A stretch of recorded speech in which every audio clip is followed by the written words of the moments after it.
할렐루야, 찾아가는 설교 오해선 목사입니다. 오늘 우리를 찾아오신 하나님의 말씀은 히브리서 8장 7절에서 13절 말씀입니다. 저 첫 언약이 무음하였더라면 둘째 것을 요구할 일이 없었으려니와 그들의 잘못을 지적하여 말씀하시되 주께서 이르시되 볼지어다 날이 이르리니 내가 이스라엘 집과 유다 집과 더불어 새 언약을 맺으리라. 또 주께서 이르시기를 이 언약은 내가 그들의 열조의 손을 잡고 애굽 땅에서 인도하여 내던 날에 그들과 맺은 언약과 같지 아니하도다. 그들은 내 언약 안에 머물러 있지 아니하므로 내가 그들을 돌보지 아니하였노라. 또 주께서 이르시되 그날 후에 내가 이스라엘 집과 맺을 언약은 이것이니 내 법을 그들의 생각에 두고 그들의 마음에 이것을 기록하리라. 나는 그들에게 하나님이 되고 그들은 내게 백성이 되리라. 또 각각 자기 나라 사람과 각각 자기 형제를 가르쳐 이르기를 주를 알라 하지 아니할 것은 그들이 작은 자로부터 큰 자까지 다 나를 알미라. 내가 그들의 불의를 긍휼히 여기고 그들의 죄를 다시 기억하지 아니하리라 하셨느니라. 새 언약이라 말씀하셨음에 첫 것은 낡아지게 하신 것이니 낡아지고 새하는 것은 없어져 가는 것이니라. 아멘. 하나님의 말씀이었습니다. 자, 히브리서 기자는 구약의 예레미야서 말씀을 인용해서 옛 언약과 새 언약에 대해서 이야기를 합니다. 언약이란 하나님이 인간과 맺은 약속을 말하죠. 하나님께서는 이스라엘 백성과 언약을 맺으셨는데 처음 맺은 언약이 깨지면서 다시 새롭게 언약을 맺습니다. 그러니까 첫 번째 언약이 옛 언약이고 두 번째 언약이 새 언약이 됩니다. 자, 그렇다면 언약의 내용은 무엇이었느냐? 양쪽 다 동일합니다. 너희가 내 말에 순종하면 나는 너희의 하나님이 되고 너희는 내 백성이 될 것이다. 자, 그럼 우리 옛 언약부터 한번 살펴볼까요? 하나님께서 자기 백성인 이스라엘을 애굽에서 인도해 낼 때 그들에게 주신 약속이 첫 번째 언약, 즉 옛 언약입니다. 너희가 내 말에 순종하면 나는 너희의 하나님이 되고 너희는 내 백성이 될 것이다 라고 하나님께서 하셨지만 이스라엘 백성은 하나님 말씀에 순종하지 않았고 그래서 하나님께서는 그들을 버리셨습니다. 그들을 사랑하지 않아서가 아니라 그들이 먼저 하나님과의 약속을 깨버렸기 때문에 그렇습니다. 9절 말씀이죠. 그들은 내 언약 안에 머물러 있지 아니하므로 내가 그들을 돌보지 아니하였노라. 그래서 결국 바벨론의 느부갓네살 왕이 유다를 침공했죠. 그래서 수많은 사람들을 포로로 끌고 가는 그야말로 유다의 멸망은 시간 문제였습니다. 이때 예레미야 선지자는 하나님께 나아가 눈물로 기도를 드립니다. 하지만 하나님께서는 더 이상 그러한 기도를 하지 말라고 이미 이전에 명령을 하신 바가 있었죠. 자, 이 말씀입니다. 너는 이 백성을 위하여 기도하지 말라. 그들을 위하여 부르짖어 구하지 말라. 내게 간구하지 말라. 내가 내게서 듣지 아니하리라. 하나님은 예레미야에게 기도도 하지 말라고 하셨습니다. 기도도 하지 말라고 하셨지만 그러나 이를 대신해서 주신 약속이 바로 이것 8절 말씀입니다. 볼지어다 날이 이르리니 내가 이스라엘 집과 유다 집과 더불어 새 언약을 맺으리라. 날이 이르리니 즉 그날이 언제인지 분명히 말해주지는 않겠으나 반드시 구원의 날이 오리라는 것이었습니다. 그러니까 하나님께서는 예레미야에게 기도도 하지 말라고 하셨지만 그러나 궁극적으로는 하나님께서 예레미야의 기도에 응답하시고 미래의 회복을 약속하신 것입니다. 이것이 바로 새 언약인데 이 새 언약 누구를 통한 구원일까요? 네, 예수 그리스도를 통한 구원입니다. 그 그리스도를 통해서 새 언약을 우리 하나님께서 맺으시는 것입니다. 그렇다면 하나님은 첫 언약을 저버린 이스라엘로부터 얼굴을 딱 돌리신 후에 왜 다시 예수 그리스도를 보내서 새 언약을 맺으시는 걸까요? 시건치 않으시고 한 번 말씀하시면 절대 후회하지 않는 하나님이라고 하죠. 민수기에 나와 있는 말씀이죠. 하나님은 사람이 아니시니 거짓말을 하지 않으시고 인생이 아니시니 후회가 없으시도다. 어찌 그 말씀하신 바를 행하지 않으시며 하신 말씀을 실행하지 않으시랴. 그런데 왜 하나님께서는 태도를 바꿔 이스라엘과 새 언약을 맺으시는 걸까요? 한마디로 이스라엘 백성을 너무나도 사랑하셨기 때문입니다. 패역한 이스라엘을 보고 공의로 진노하며 잠시 얼굴을 돌리셨지만 이내 그 뜨거운 사랑을 못 이기시고 마침내 독생자 예수까지 보내시며 새 언약을 맺으신 것입니다. 그런데 7절을 보면 이런 말씀이 나옵니다. 저 첫 언약이 무음하였더라면, 즉 흠이 없었더라면 둘째 것을 요구할 일이 없었으려니와. 구약의 언약, 즉 옛 언약에 부족함이 있어서 둘째 언약, 즉 새 언약이 있어야 했다는 것입니다. 하지만 여기에서 우리가 주의해야 하는 사실이 있습니다. 구약의 언약 자체는 아무 흠없는 거룩한 약속이었던 사실입니다. 왜냐하면 옛 언약을 통해 주신 율법과 계명들은 모두 하나님의 거룩한 말씀이기 때문에 그렇습니다. 한마디로 사도 바울의 말처럼 율법도 거룩하고 계명도 거룩하고 의롭고 선합니다.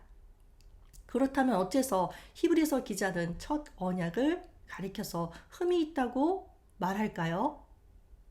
그것은 언약을 받은 이스라엘 백성에게 흠이 있었기 때문입니다.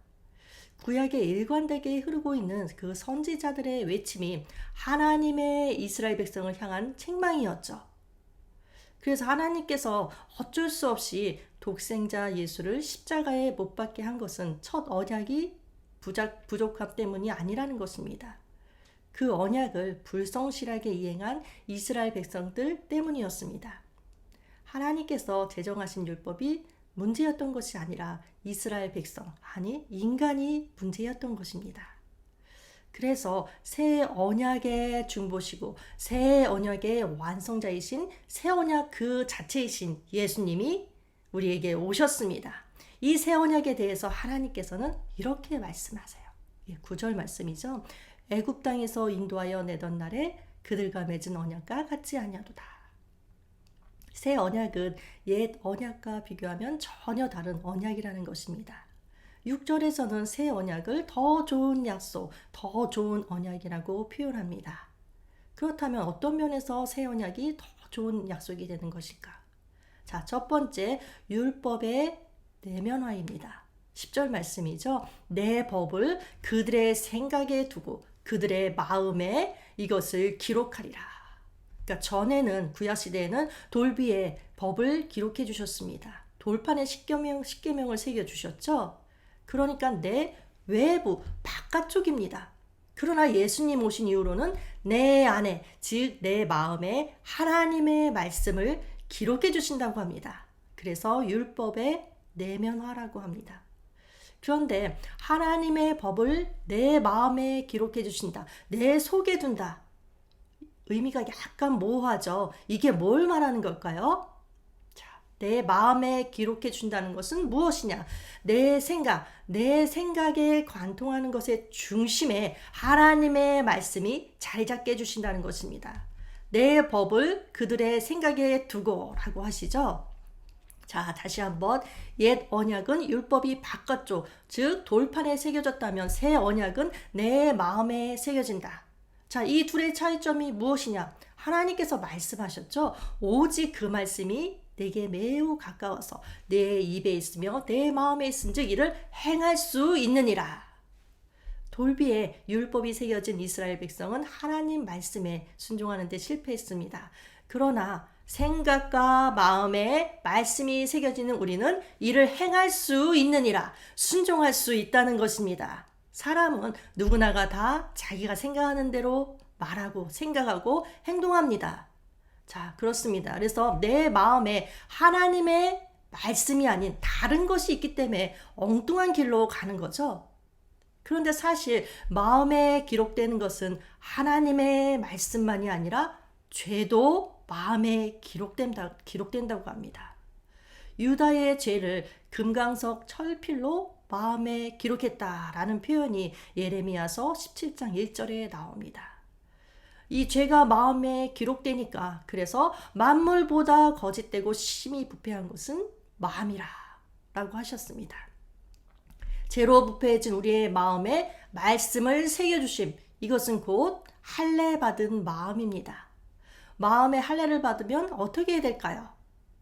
자, 이스라엘 백성들이 육체의 할례를 받음으로 인해서 그것으로 유대인이라는 것을 모든 다른 사람들이 알았던 것과 마찬가지로 마음의 할례를 보면 사람들이 그 사람을 보고 그리스도인인 줄 알게 된다는 것입니다. 어떻게 할까요?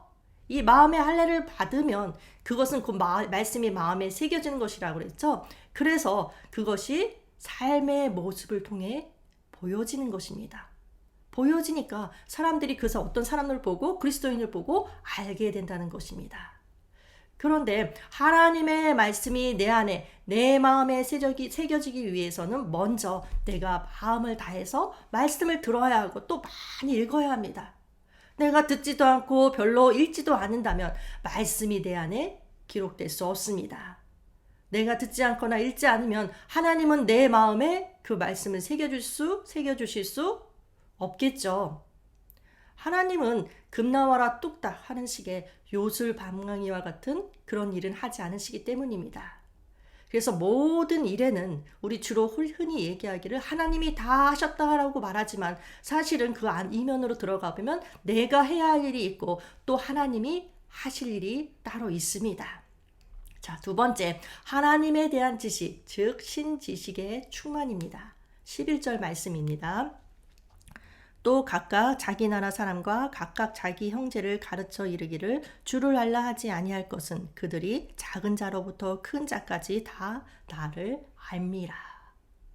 자, 주를 알라 하지 않을 것이다. 왜냐하면 그들이 작은 자부터 큰 자까지, 즉 모든 자들이 나를 알 것이기 때문이다. 여기서 알다라는 것은 하나님과 인격적인 교제를 하고 하나님의 보호를 받으며 생활할 수 있다는 것을 의미합니다. 예수님 오기 전에는 하나님에 대한 지식이 희미했습니다. 그래서 이스라엘 백성들은 초월적인 기적을 수없이 체험하고도 쉽게 하나님을 배반했습니다. 그러나 예수 그리스도께서 오셔서 복음을 전파하신 후로 하나님을 아는 지식이 충만해졌습니다. 하나님께서는 예수 그리스도를 통해서 자신을 충만히 드러내셨기 때문입니다. 그리고 예수님이 승천하신 후로는 성령님을 우리에게 보내주셨습니다.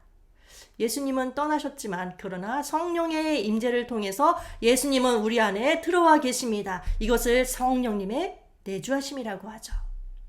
예수님께서는 제자들에게 말씀하셨습니다. 자신이 떠나면 보혜사 성령을 보낼 것인데 성령이 오시면 너희에게 모든 것을 가르치고 내가 증거한 모든 말씀들을 다 생각나게 할 것이다. 너희를 진리 가운데로 인도하실 것이다. 자, 우리 하나님 이 눈에 보이나요? 보이지도 않는데 살아계신 것 어떻게 알아요? 어떻게 믿나요?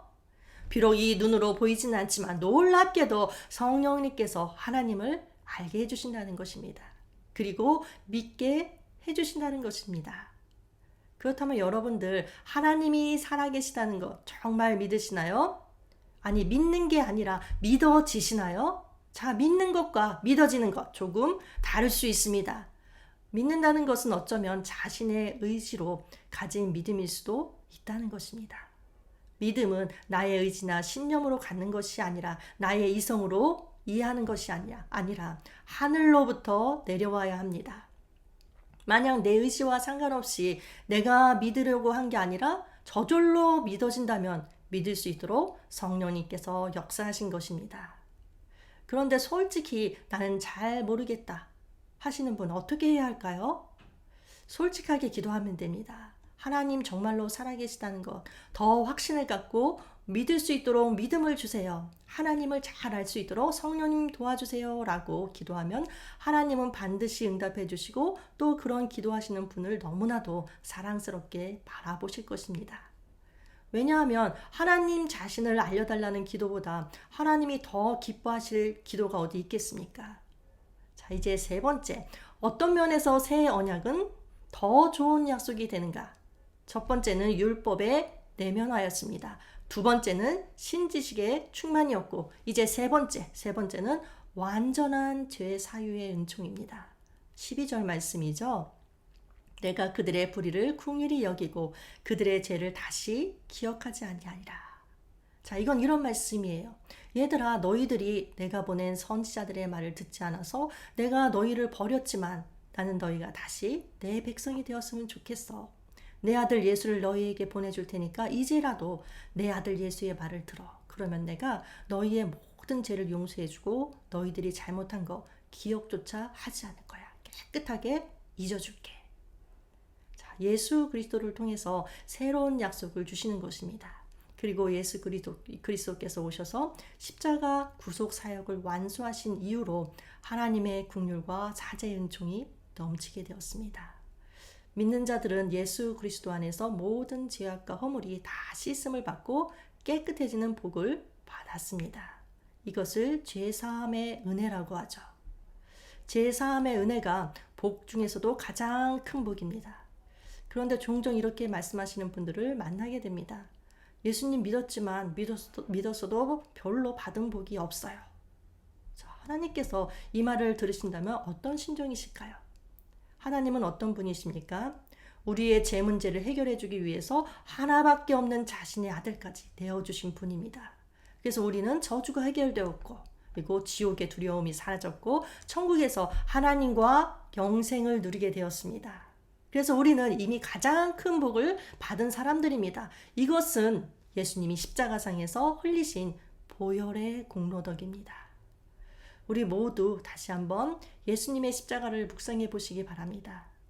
누구를 위한 십자가였습니까? 나를 위한 십자가였습니다. 나를 위한 십자가였습니다. 하나님의 죄의 용서는 완전합니다. 하나님은 믿는 자들의 죄를 더 이상 묻지 않으십니다. 주신 이 은혜를 우리가 헛되이 받지 않고 진리 위에 굳게 서서 이 은혜를 지켜나가는 우리 모두가 되기를 주 안에서 축복합니다. 자, 오늘 말씀 생각하면서 기도하겠습니다. 하나님 아버지, 예수님의 십자가의 보혈의 공로로 저희들을 하나님의 백성 삼아주시고 자녀 삼아주셔서 감사합니다. 또한 마음에 하나님의 말씀이 새겨지고 늘 우리의 생각 속에 하나님의 말씀이 자리 잡게 해주셔서 순종의 능력을 주시니 또한 감사합니다. 이제는 하나님의 자녀로서 세상 가운데서 소금과 빛의 역할을 감당하며 세상을 이기는 하나님의 사람으로 우뚝 세워지게 하여 주시옵소서. 예수님의 이름으로 기도합니다. 아멘.